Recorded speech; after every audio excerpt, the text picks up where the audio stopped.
낭낭님들 안녕하세요. 예, 오늘은 주일 진짜 새벽이에요.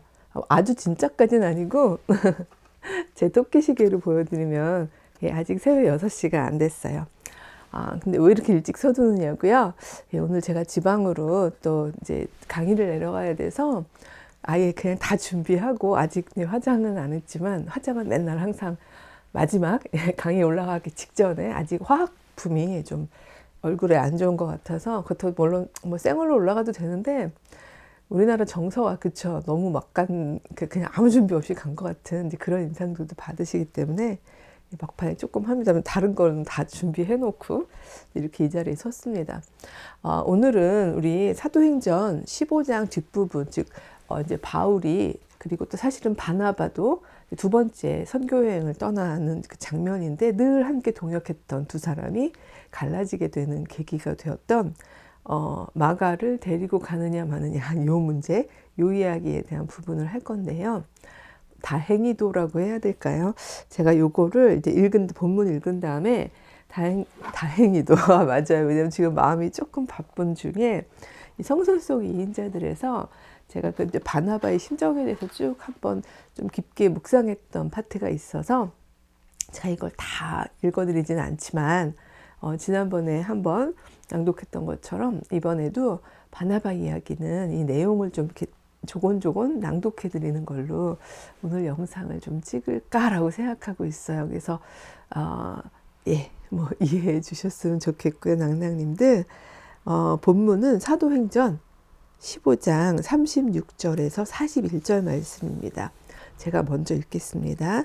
며칠 후에 바울이 바나바더러 말하되 바울이 먼저 제안한 겁니다. 우리가 주의 말씀을 전한 각 성으로 다시 가서 형제들이 어떠한가 방문하자 하고 제가 쭉 안 읽고 자꾸 이렇게 토를 달게 되는데 이게 아직 말하지 않은 새로운 곳으로 가는 게 아니라 이미 말씀을 전한 곳들에 가가지고 형제들을 지금 살피자는 이야기를 제안한 거죠. 바나바는 마가라 하는 요한도 데리고 가고자 하나 바울은 밤빌리아에서 자기들을 떠나 함께 일하러 가지 아니한 자를 데리고 가는 것이 옳지 않다 하여 서로 심히 다투어 피차 갈라서니 바나바가 여지껏 그 보면은 정말 너무 오죽하면 위로의 아들이라는 이름이 있겠어요. 그쵸? 바나바 그쵸? 근데 그 어디를 가나 갈등을 오히려 잠재우고 약자들을 돌보고 귀한 사람들을 등용해가지고 소개하고 이런 역할을 했던 사람이 어떻게 하면 심히 다툴 수 있는지 그쵸? 저도 여기다 이렇게 줄치고 바나바가 왜 그랬을까? 아마 이런 생각을 해보았거든요. 바나바는 마가를 데리고 배 타고 구브로로 가고 바울은 실라를 택한 후 형제들에게 주의 은혜에 부탁함을 받고 떠나 수리아와 길리기아로 다니며 교회들을 견고하게 하니라. 둘이 지금 다른 방향으로 갈라진 그 이야기가 이제 사도행전 15장 마지막 부분에 나옵니다. 뭐 어떤 분들은 그 초반에 출발할 때는 바나바와 바울이었는데 이렇게 쭉 이제 선교 여행을 하는 동안 바나바가 될 정도로 바울의 입지나 여러 가지가 좀 높아지다 보니까 그 부분에 대해서 바나바가 좀 속상했을 거다. 그래서 눌려있든 누적되어 있든 마음들이 터졌을 거다. 뭐 이렇게 얘기하시는 분들도 있습니다만 저의 묵상은 조금 달랐습니다.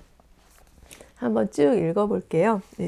새벽 6시에 비염 걸린 낭낭소용이 읽어드리는 바나바의 이야기인데 그래도 정성껏 읽어보겠습니다.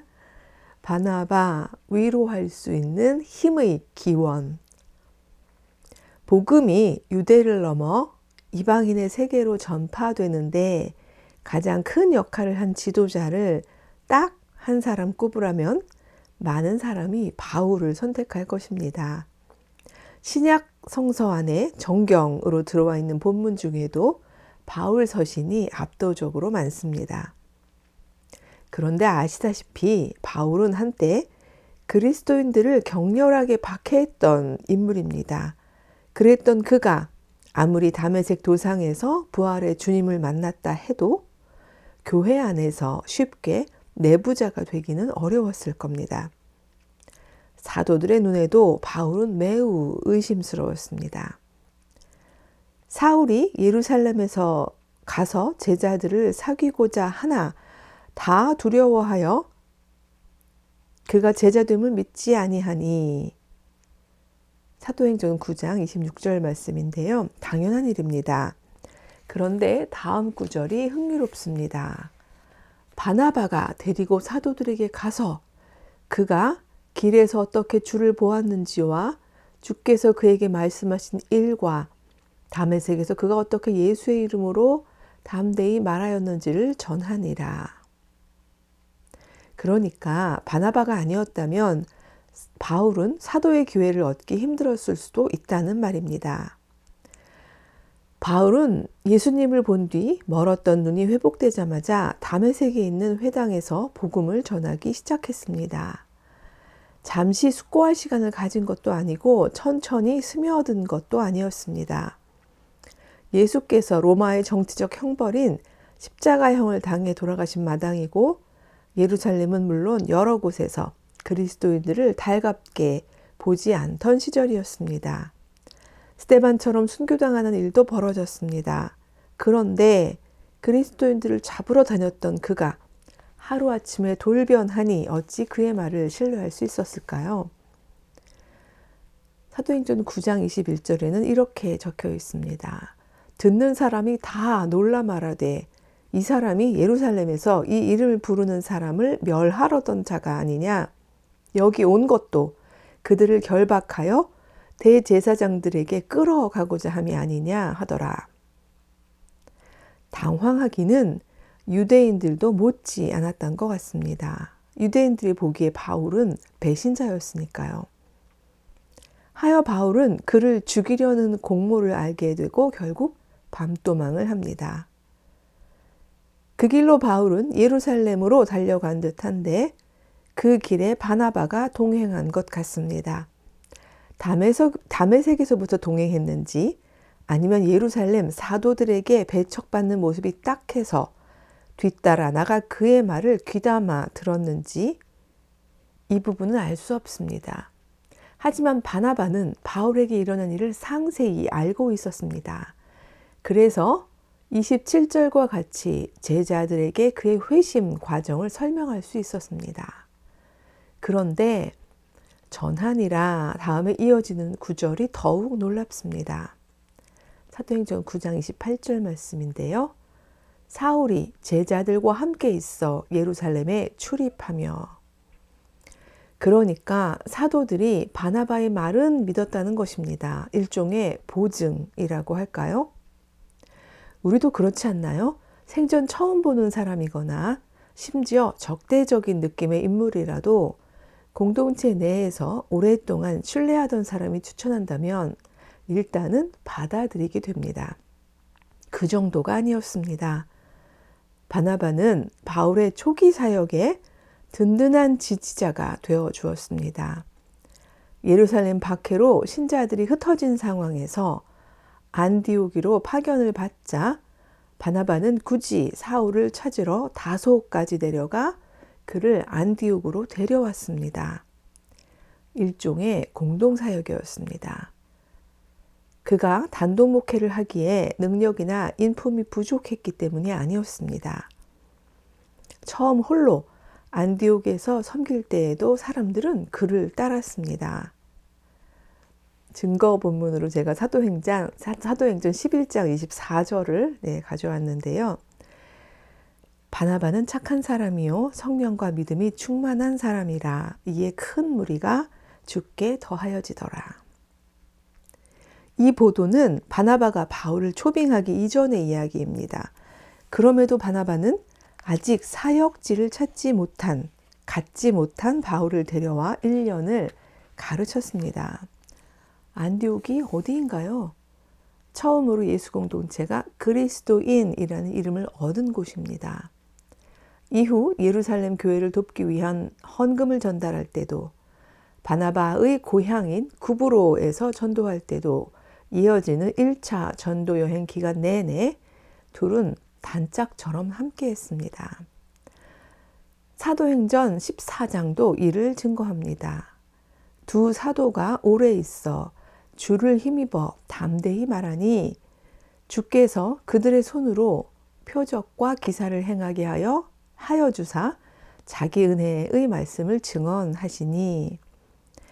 그런데 보통은 도와주었던 사람과 도움받은 사람 사이에 공동체 내 힘의 역학이 달라지면 미묘한 갈등이 발생합니다. 큰 싸움이 나기도 합니다. 바나바와 바울도 그러기 딱 좋은 상황이었습니다. 솔직히 바나바 아니었으면 사도들 무리와 어울리지도 못했을 바울인데 그와 동행한 덕분에 공동체 내에서 신뢰도와 중요도가 상승했으니 그럴 법도 합니다. 예상했던 싸움은 15장 후반부에서 발견됩니다. 제가 아까 인트로에서 읽었던 부분인데요. 이런 맥락 안에서 다시 한번 읽어보겠습니다. 며칠 후에 바울이 바나바더러 말하되 우리가 주의 말씀을 전한 각 성으로 다시 가서 형제들이 어떠한가 방문하자 하고 바나바는 마가라 하는 요한도 데리고 가고자 하나 바울은 밤빌리아에서 자기들을 떠나 함께 일하러 가지 아니한 자를 데리고 가는 것은 옳지 않다 하여 서로 심히 다투어 피차 갈라서니 바나바는 마가를 데리고 배 타고 구브로로 가고 바울은 신라를 택한 후에 형제들에게 주의 은혜에 부탁함을 받고 떠나 수리아와 길리기아로 다니며 교회들을 견고하게 하니라. 조금 위에 보면 이제 저희가 낭나님들도 다 아시고 계시겠습니다만 바나바 고향이 구브로잖아요. 근데 그러고 난 다음에 이거 읽어보니까 마가도 친척인데 그쵸? 마가를 데리고 고향으로 갔구나 라는 부분을 저희가 또 한번 기억할 수 있을 것 같습니다. 여기서 며칠 후란 바나바와 바울이 그들의 목회 본거지였던 안디옥 교회로 돌아가고 난 뒤의 일을 말합니다. 그리고 이제 예루살렘에 가서 있었던 또 한 가지 일이 있었고 그때 편지를 들고 다시 돌아오고 하는 일들이 있었죠. 평소처럼 둘은 많은 사람에게 주의 말씀을 가르치고 있었습니다. 그동안 바나바의 동행자였던 바울이 이번에는 먼저 제안을 합니다. 1차 전도 여행에서 세운 교회들을 두루 다니면서 개인 신앙과 공동체를 견고히 하는 작업을 하자고 말입니다. 보통의 사람이었다면 내심 어랏 했을 일입니다. 우리가 자주 쓰는 말로 이게 많이 컸네 이런 생각이 들만도 합니다. 하지만 바나바는 그런 내적 갈등이 없었던 것 같습니다. 순순히 그러자고 합니다. 정작 둘 사이를 갈라지게 만든 심한 다툼은 누구를 데려갈 것인가 하는 일로 발생했습니다. 선교지 방문을 제안한 것이 바울이었다면 마가를 데려가자는 제안은 바나바가 했습니다. 그런데 바울이 마가는 안 된다고 합니다. 그 이후로 밤빌리아 전도 당시에 마가라 불리는 요한, 마가가 두 사람을 떠나 예루살렘으로 돌아갔던 일을 말합니다. 마가라 하는 요한은 왜 자신이 수행해야 했던 사도들을 두고 홀로 예루살렘으로 돌아갔을까요? 그 내용이 상세하게 나오지는 않지만 바울은 그 일을 몹시 괘씸하게 생각했던 것 같습니다. 심정적 분노였을지 공적인 수행자의 무책임함을 문제 제기한 것인지는 잘 모르겠습니다. 수행 비서가 갑자기 사라진 상황이었다면 난감하고 힘들었을 테니 바울의 주장도 일리는 있습니다. 이거는 잠깐 사족인데요. 끝까지 읽어야 되지만 예를 들어서 이제 바나바랑 바울 사이에서는 연배상 바나바가 위잖아요.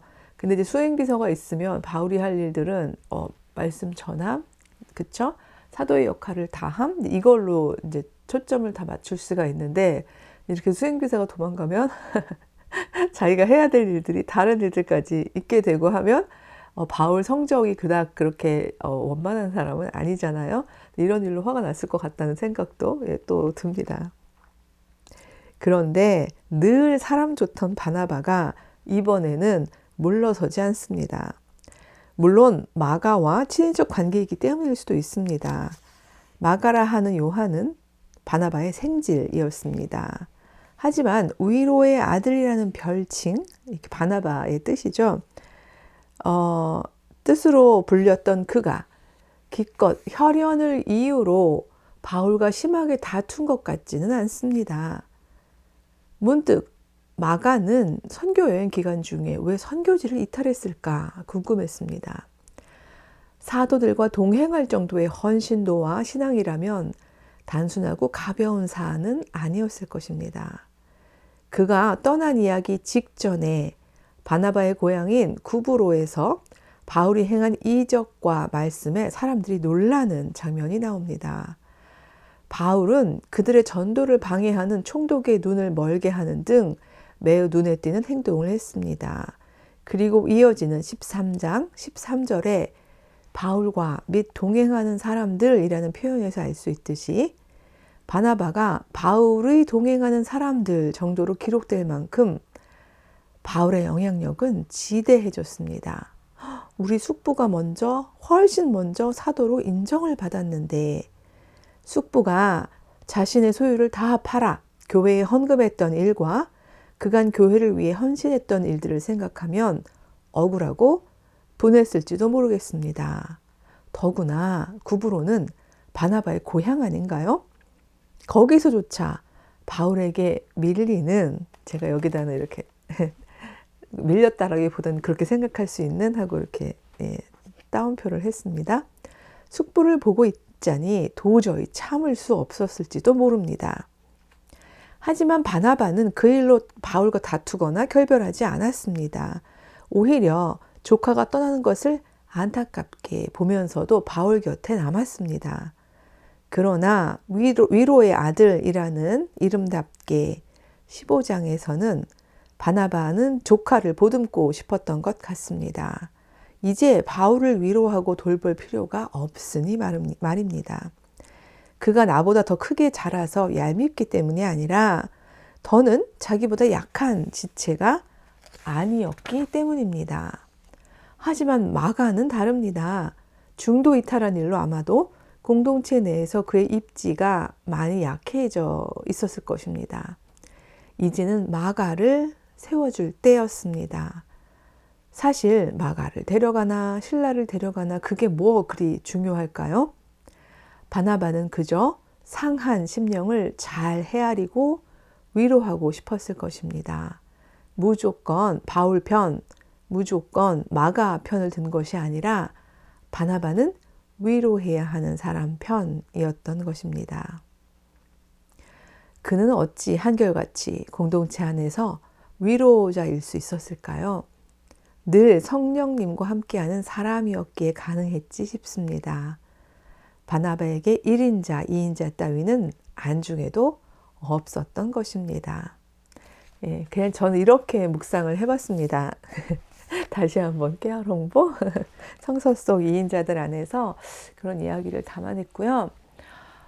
그렇게 생각해요. 더군다나 고향인 구브로로 갔다는 거는 그 당시에 적어도 기독교 공동체들 안에서는 아주 긴밀하고 긴박하게 서로 공동체에 있었던 이야기들이 전해지고 있었을 텐데요. 고향에서 진짜 이 숙부와 조카가 그리스도인이라는 이름에 그 합당한, 중에서도 지도자급으로 굉장히 중요한 사역을 하고 있었고, 적어도 그 공동체 내에서는 기대감들도 컸었을 테고요. 그렇게 다시 또 사역지를 향해서 막 떠나는 그 둘을 보고 기뻐하고 있었을 텐데, 어떻게 보면 불명예일 수도 있는, 왜냐면 거기서 중도 이탈해서, 그쵸? 예, 고향 갔다가 예루살렘 가나요? 네, 그렇게 결국은 예루살렘으로 가버리는 그 행적에 대해서 얼마나 사람들이 수근수근 별의별 말을 다 했겠어요. 그리고 그 말들 중에는 인간 심리가 그렇습니다.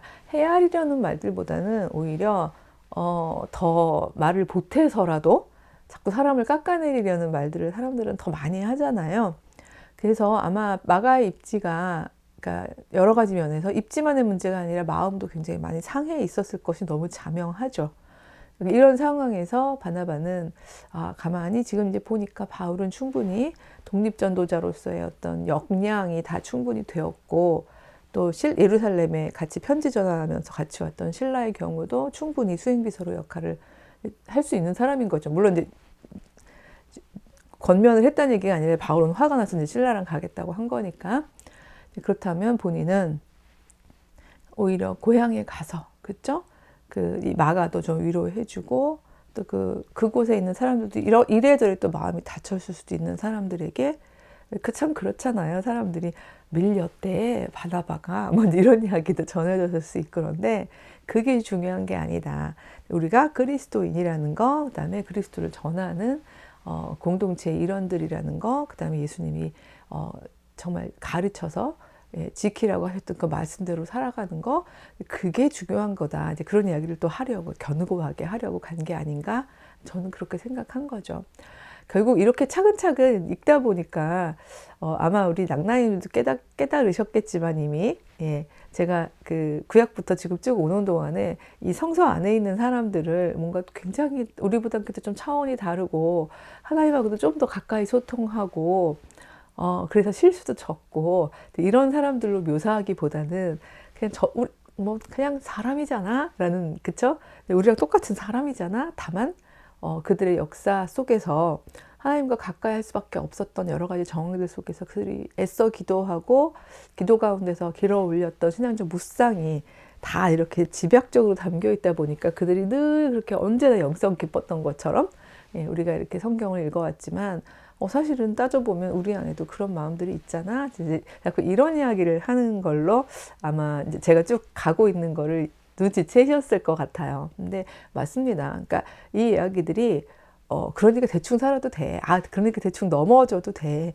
그러니까 우리가 실수해도 괜찮아. 뭐 이런 이야기를 하고자 함이 아니라 어떤 도덕적 인간, 뭐 확고하게 도덕적 인간이 있다거나 아니면 뭐 확고하게 누구는 뭐 하나님의 사람이라거나 해서 어떤 특정한 인물을 영웅시하기보다 우리 안에 내주하시는 성령님과 늘 소통하고 늘 여쭈면서 우리가 누굴 다치게 하지 않나, 상처 입히지 않나, 누가 위로가 필요한가, 이런 것들을 살피는 마음이 우리 안에 우선된다면 뭐 1등이니 2등이니 아니면 저 사람이 원래 1인자였는데 어느새 2인자가 되었는데, 그러니까 이런 어떤 시선은 전혀 중요하지도 않고 사람들이 행여 그렇게 평가한다 한들, 그쵸? 그게 나에게 그렇게 중요하지 않지 않을까? 말이 꼬였네요, 뒤에. 그런 생각이 듭니다. 그래서 우리 자리에서 언제나 무엇이 중요한가를 잘 기억하고, 또 저희가 할 수 있는 위로, 오늘의 위로를 전하는 그런 또 일주일 살아냈으면 좋겠습니다. 날씨 많이 부쩍 추워졌죠. 근데 또 뭐 일기예보 보니까 뭐 다음 주 좀 더워질 수 있을 거라고도 하네요. 환절기 건강 조심하시고요. 다음 주에 뵙겠습니다. 안녕. 참, 지난주에 보니까, 지난주 맞나요? 제가 막 지나가다가 넘어지면서 아이쿠 한 것까지 들어갔던데 안 넘어져 보겠습니다.